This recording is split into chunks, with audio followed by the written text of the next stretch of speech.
Hello viewers, शिक्षक विद्यापीठ में आप सभी का स्वागत है। ये एक सीटेट स्पेशल वीडियो है। सीटेट एग्ज़ाम चल रहा है। यदि आपका क्वालिफाई नहीं है या फिर आप अच्छा स्कोर करने के लिए ये एग्ज़ाम दे रहे हैं, तो दोनों ही कंडीशंस में ये वीडियो आपको बहुत हेल्प करने वाला है। अगर आप इस वीडियो को देख लेते हैं तो 30 नंबर तो आपके पक्का रखे ही रखे हैं। अगर आप और भी कनेक्शन बिठा सकते हैं सब्जेक्ट पेडागोजी में, तो आपको इससे भी अच्छे मार्क्स ले सकते हैं। तो मैं आपका ज़्यादा टाइम नहीं लूँगी। ये कोई क्लिक बेट नहीं है, 100% जेन्युइन वीडियो है। ये एक बहुत अच्छा मौका है। अगर आप घबरा रहे हैं, आपका रिवीजन नहीं हुआ है, तो कोई बात नहीं, क्योंकि वहाँ पर आपसे फैक्ट नहीं पूछा जाएगा, आपके कॉन्सेप्ट पे क्वेश्चन पूछे जाएंगे। तो आप जितना कर चुके हैं बहुत अच्छा है। अगर आप ये वीडियो देख लेते हैं तो आपके क्वालिफाई करने के चांसेस भी बढ़ जाएंगे। So let's get started. ये जो सी टेट का एग्जाम होता है, इसमें 5 सब्जेक्ट होते हैं और पांचों ही सब्जेक्ट में 15 मार्क्स की पेडागोजी आती है। जैसे कि सीडीपी में हमारे पास कुछ ऐसे क्वेश्चंस होते हैं जो हर बार आते हैं, परंतु वो उनका फ्रेमवर्क अलग होता है, कॉन्सेप्ट जो होता है वो सेम होता है। जैसे कि रोल ऑफ टीचर का, शिक्षक की भागीदारी, शिक्षक की क्या कर्तव्य हैं, वो किस प्रकार से अपनी भागीदारी निभाता है, वो क्या होता है, इसके ऊपर बहुत से क्वेश्चन मिलते हैं आपको। एक नहीं, अलग अलग क्वेश्चन मिलते हैं। और ये जो एक एक लाइन है, इस पे एक एक लाइन पे आपको 2 से 3 क्वेश्चन मिल जाएंगे पूरे पूरे एग्जाम में। तो सबसे पहले जो हमारा पॉइंट है वो है छात्र केंद्रित शिक्षण। तो जो हमें शिक्षण करना है, जो हमें पढ़ाई, जो भी हम सिखा रहे हैं, जिस भी सब्जेक्ट की, जिस भी विषय की हम शिक्षा दे रहे हैं, वो छात्र केंद्रित होनी चाहिए, यानी कि छात्र के अनुसार होनी चाहिए। उसकी क्या भिन्नता है औरों से, उसके अनुसार होनी चाहिए, उसकी आयु के अनुसार होनी चाहिए, वो कितना उत्सुक है, वो कितना रुचि ले रहा है, इसके अनुसार हमें शिक्षण करना है। तो आपको ऐसे क्वेश्चंस मिलेंगे जिसमें या तो ये पूछा जाएगा कि शिक्षण किस प्रकार का होना चाहिए, और एक ऑप्शन दे रखा होगा छात्र केंद्रित। ये ऐसा क्वेश्चन आपको सब्जेक्ट यानी कि या भाषा के जो पेडागोजी होती है उसमें मिल सकता है। पर जो सीडीपी है उसमें आपको थोड़ा घुमा के क्वेश्चन मिल सकता है। जैसे कि छात्र रुचि नहीं ले रहा है, तो हमें क्या करना चाहिए। या फिर ये पूछा जा सकता है कि एक आदर्श या प्रभावशाली शिक्षण की क्या क्या विशेषताएं हो सकती हैं। तो इस प्रकार से हमारा जो गूढ़ जो या मूल जो उसका होगा, जो बेसिक कॉन्सेप्ट होगा उस क्वेश्चन का, वो होगा छात्र केंद्रित शिक्षण। अच्छा, जो शिक्षक है वो क्या होता है, वो सुविधा प्रदाता होता है, फैसिलिटेटर होता है, फैसिलिटेट करता है, एडवाइजर होता है, परामर्श देता है, ठीक है, अधिगम सुगम बनाता है, सरल बनाता है, पढ़ना जो हम सीखते हैं उसको सरल बनाता है। वो डिक्टेटर नहीं होता है, वो ऑर्डर नहीं चलाता है, वो अथॉरिटी नहीं है उसके पास। वो आपको दिशा दिखाता है, वो छात्र को दिशा दिखाता है, सुविधा प्रदान करता है, ऐसा वातावरण, ऐसी मानसिकता तैयार करता है जिससे कि छात्र सीखे। और मैं ये बता रही हूँ कि जब आप संडे को एग्जाम में देखेंगे तो ये जो 3 पॉइंट हैं, सुविधा प्रदाता, फैसिलिटेटर, एडवाइजर, परामर्शदाता, अधिगम सुगम बनाता है, इस पर आपको कम से कम 4 क्वेश्चन मिलने हैं। आप अभी सोच रहे हैं कि बहुत सरल सी बात है, परंतु जब आप एग्जाम देंगे तो, क्योंकि हर बार इस पे क्वेश्चन आता है, ये जो है वो ऐसी चीजें हैं, ऐसे क्वेश्चंस हैं जो आते रहेंगे, और आगे वाले एग्जाम में आपको इस पे क्वेश्चन मिलना ही मिलना है। नई रचनाओं के लिए प्रेरित करना, कि आप खुद से कुछ करें। गाइड करना, बच्चों को guide for helping the student in new discoveries, वो नई नई खोज करें, नए फैक्ट्स जाने, लर्न करें, and learning in new facts, तो लर्न करें न्यू फैक्ट्स को, नई नई बातों को जाने, नई रचनाएं करें, नई खोज करें, इसके लिए प्रेरित करें, मोटिवेट करें उसे। ये है टीचर की भागीदारी, ये है टीचर का रोल। दंड और पुरस्कार नहीं देना है। देखिए, ऐसा तो नहीं है कि बिल्कुल नहीं देना है, परंतु दंड और पुरस्कार को ज्यादा प्रोत्साहन नहीं मिला है। एनसीएफ 2005 के बाद ही दंड या ना तो हम किसी भी प्रकार की शारीरिक उसको किसी भी प्रकार का दंड देंगे ना पुरस्कार देंगे, क्योंकि ना तो लालच से पढ़ाना है उसे, ना जो है वो भय से पढ़ाना है उसे पढ़ाना है सीखने के लिए। बालक सीखने के लिए सीखना पसंद करे, वो स्वयं अपनी इच्छा से नया जानने के लिए जब पढ़ेगा तभी जो उसका जो नए विचार हैं वो पुराने विचारों से जुड़ेंगे, तभी उसकी समझ बनेगी।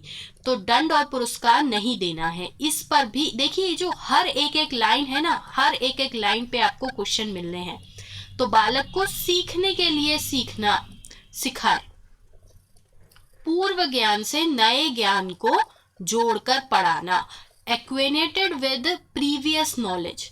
तो जो पूर्व ज्ञान है बालक का उसी से ही जोड़कर आप नया ज्ञान उसे प्रदान करें, जिससे कि उसकी समझ अच्छी बने। बालक को जिज्ञासु बनाना है, वो नई आविष्कार करे, नई जो है वो रचनाएं करें, वो जिज्ञासा ले कि आप क्या पढ़ा रहे हैं उसमें, आज वो क्या नया जानेगा, इसके लिए वो जिज्ञासु बने। देखिए, ये एक बहुत छोटी सी वीडियो है, मैं ज़्यादा आपका टाइम नहीं ले रही हूँ, मुझे पता है आपके पास ज़्यादा समय नहीं है, परंतु ये जो एक छोटी सी वीडियो है ये आपको एग्जाम में बहुत ही सहायता देने वाली है। आपका जो टाइम वेस्ट होता है पेडागोजी के क्वेश्चंस में पढ़ने में, समझने में, वो बहुत सरल हो जाएगा। आपको पहले से पता होगा कि ये इस कॉन्सेप्ट का क्वेश्चन पूछना चाह रहा है। हम जो कंफ्यूज हो जाते हैं कि ए ऑप्शन सही है या बी ऑप्शन सही है या कौन सा लगाएं, तो उस समय हमें ये पॉइंट बहुत हेल्प करेंगे। अगर आपने हमारा पुराना वीडियो नहीं देखा है तो हम एक पुराना वीडियो भी आपको दे चुके हैं, जिसमें हम इम्पोर्टेंट टॉपिक्स बता चुके हैं, जिससे हर बार एग्जाम में आता है, हर बार एग्जाम में क्वेश्चन आता ही आता है। तो आप उस वीडियो को भी अवश्य देखें, मैं उसका लिंक आपको डिस्क्रिप्शन बॉक्स में दे दूंगी। और हमने इस वीडियो के एंड में भी आपको कुछ इंपॉर्टेंट ऐसे टॉपिक्स दिए हैं जिस पे इस बार क्वेश्चन आएगा। तो जो हमारा क्लासरूम होता है, कक्ष होता है, जो हमारा शिक्षण का जो वातावरण होता है, जो हमारा इन्वायरमेंट होता है, वो कैसा होना चाहिए, क्योंकि इस पे भी बहुत क्वेश्चन आते हैं। तो जो हमारी जो कक्षा है या जो शिक्षण का वातावरण है वो भय मुक्त होना चाहिए। जो भी बालक है वो भय से ना पढ़े कि ये टीचर बहुत स्ट्रिक्ट है, ये बहुत मारता है, इसलिए वो भय के मारे बैठा हुआ है।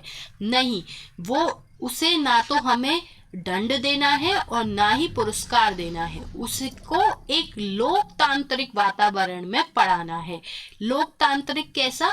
छात्र स्वयं अपनी भागीदारी दे शिक्षा में। जब आप पढ़ा रहे हैं उस समय वो प्रश्न पूछे, आप उससे प्रश्न पूछे, और वो जब प्रश्न पूछ रहा है तो इससे पता चल रहा है कि वो रुचि ले रहा है।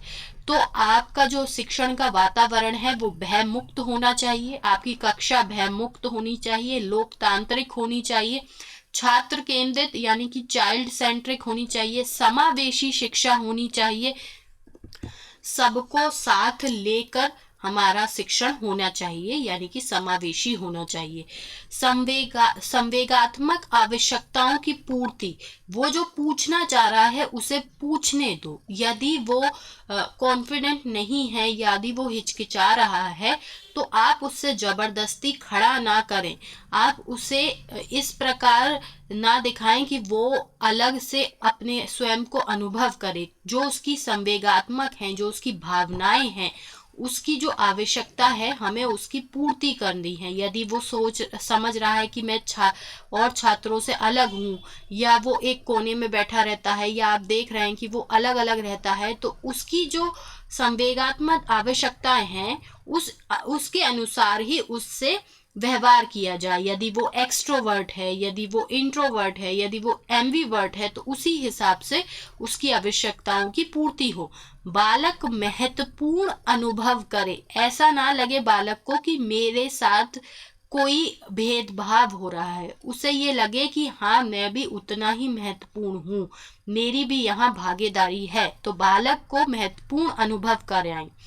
व्यक्तिगत भिन्नताओं का सम्मान करें। कोई बहुत जल्दी सीख रहा है, कोई बार बार प्रश्न पूछ रहा है, कोई नहीं सीख पा रहा है, तो उस समय धैर्य से, पेशेंस के साथ उसे पढ़ाना है।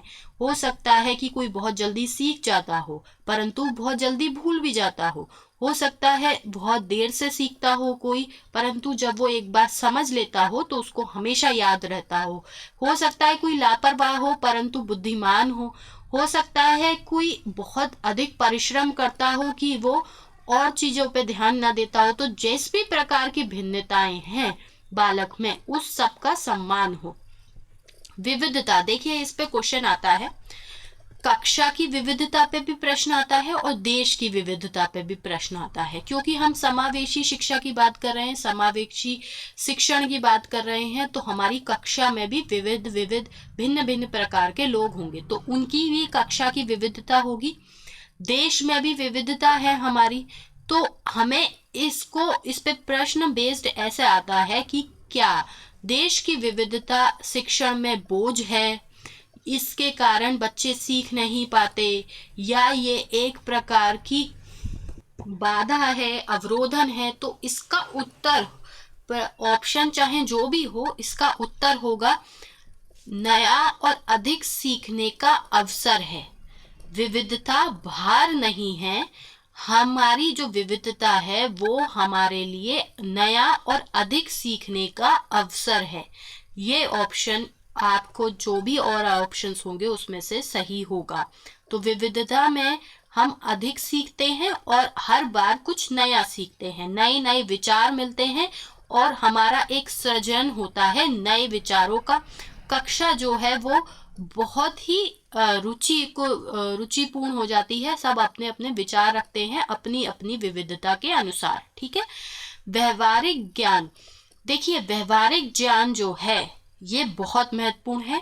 डायरेक्ट क्वेश्चन नहीं है पर इनडायरेक्ट आपको 5 से 6 क्वेश्चन इस फ्रेमवर्क पे मिलेंगे। व्यवहारिक ज्ञान क्या मतलब, प्रैक्टिकल नॉलेज हो, जो हम पढ़ा रहे हैं उसे बालक के जीवन से जोड़कर पढ़ाएं।